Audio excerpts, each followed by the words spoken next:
I left in July, I think it was July 8th, 2013, I left with a very heavy limp on my left side. My left side was dragging quite a bit. My hand wasn't working right, my arm was extremely weak all the time, and that leg was always dragging. I could not make a fist, and there was no grip on this side. It was like this.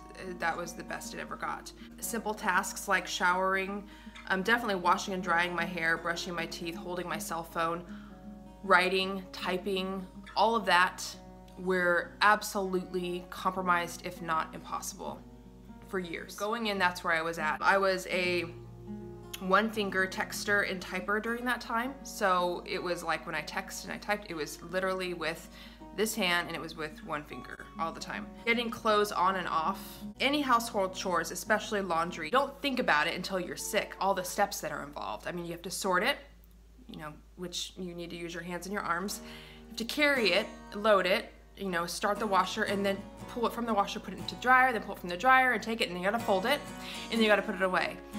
Laundry was like my nemesis. Anything that required limb strength, grip, or bending up and down. So because when you bend down, you know, you bend your legs and then you go to stand up again, that requires leg strength. There was no bending up and down. My body felt 3 times its weight. Like I was dragging.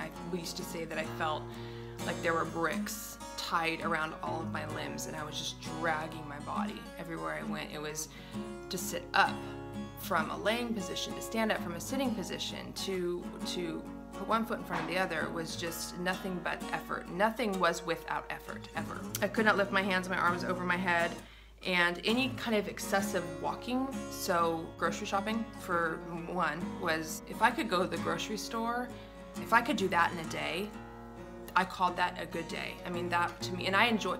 The thing is that you want to do these things. I wanted to do these things. I wanted to do laundry. I wanted to grocery shop. I wanted to cook. I wanted to exercise. I wanted to do all these things, but you physically cannot. I physically couldn't. And I have the most mind over matter power of anyone I know.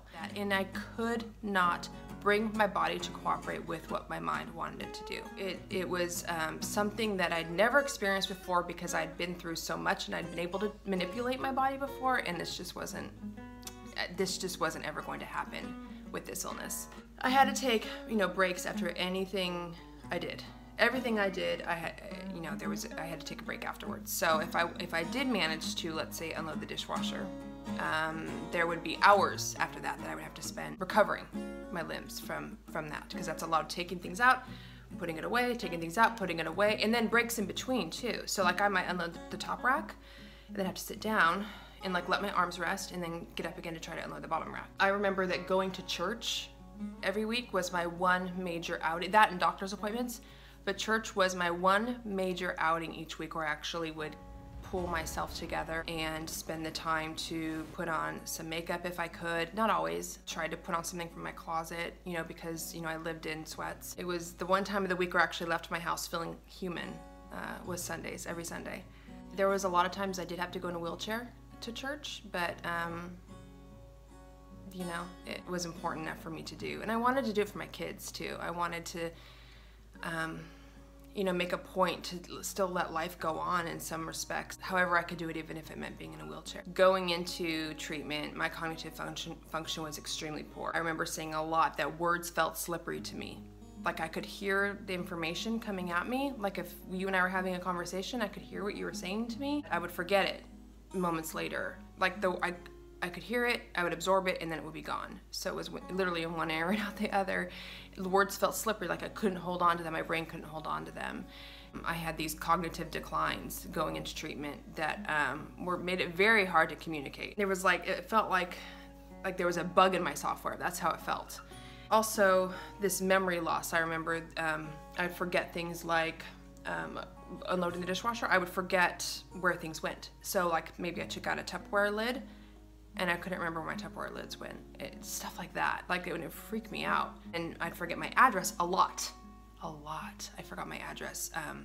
That was probably the one, my phone number, my PIN number, you know, your 4-digit PIN for your debit card. Anxiety and depression had just skyrocketed. I was not at all comfortable in social situations. I would not talk a lot. I've always been more of a listener, but you know, when people would ask how I was doing, I would be in a state of pain and not feel well, but I would downplay it, because if I was questioned about it, I would worry that I wouldn't be able to articulate what was going on.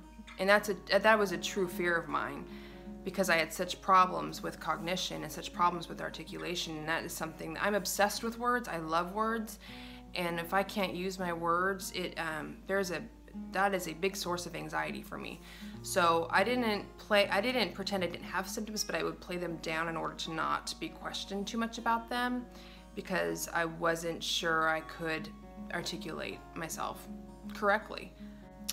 I would get confused easily, and it made me incredibly insecure when we would be in conversations with people having an adult conversation. I would get really confused really easily. There's a difference between losing interest and then in not being able to keep up with what's being said. And that was the case with me. And so it prevented me from all forms of interaction outside, you know, my safe circle.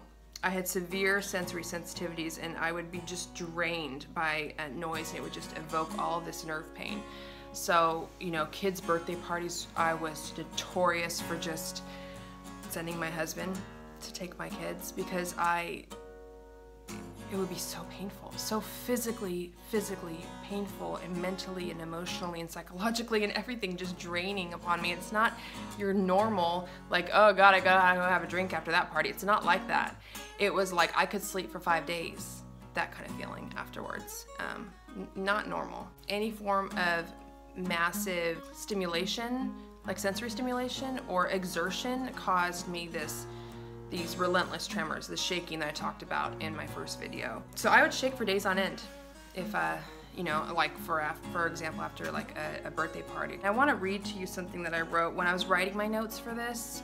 Holding my body in even sitting positions on some days was near impossible. Other days it was totally impossible. I would have so many pillows propping me up and propping my arms up. I would literally stare at the ceiling many times without a single thought. My mind would be blank. I would look over at the clock and hours had gone by and wonder how that happened. Other days I would be totally clear and at peace mentally while my body was riddled with pain. I would pray for strength. Over time, somehow I sensed that there was or would be a purpose behind the pain, and I felt very much like this was something I had been called to endure. I had no idea why, and I didn't know what would cause me to have that sense, but I did, and it brought me peace. I knew I was to learn something from this, and it wouldn't be quick, and it wouldn't be easy, but I sensed that in the end, whenever that would be, that there would be meaning. Of course, not all days were like that. There were plenty where I would cry nonstop throughout the day, mostly in utter frustration, but sometimes because of the physical pain and debilitation. I felt worthless and like a burden. Nobody made me feel that way, but up until then, I was a high-functioning adult, and I had been brought to my knees. No amount of mind over matter could release me from the chains this illness had tied me up in. It had swallowed me whole by 2012, and I felt like I was drowning. The things that I missed the most were things that you wouldn't expect. I didn't long to travel. I didn't long to go out with my friends. I had grown this deep appreciation for the mundane. I craved it, and at one point I remember our master bathroom was always such a disaster, because like the four of us shared it. I don't know why, but it was always such a disaster, and I remember it would bring me so much anxiety because I couldn't do anything about it. I couldn't clean it. I couldn't take care of it, and that's all I wanted in the world, was to take care of my home and my family and myself. And I remember one day getting out of the shower, God, I could cry thinking about this, and sitting down, resting like I always did, and thinking, I cannot be in this bathroom anymore. I can't like shower in here. Our master closet, you access through our master bathroom. So I pulled out the clothes, or I had my husband pull out the clothes that I wanted out of there. We set up a rack in our bedroom, and I hung them there. And then from that point on, I also showered and bathed and everything and brushed my teeth and all that in our hall bathroom, our guest bathroom, in order to avoid the master bathroom. That's how bad it got. And I remember also one day praying, saying, if I cannot be well enough to take care of this, please remove the desire for it to be taken care of, or please send me help. And it was right around that time where God sent us Becca.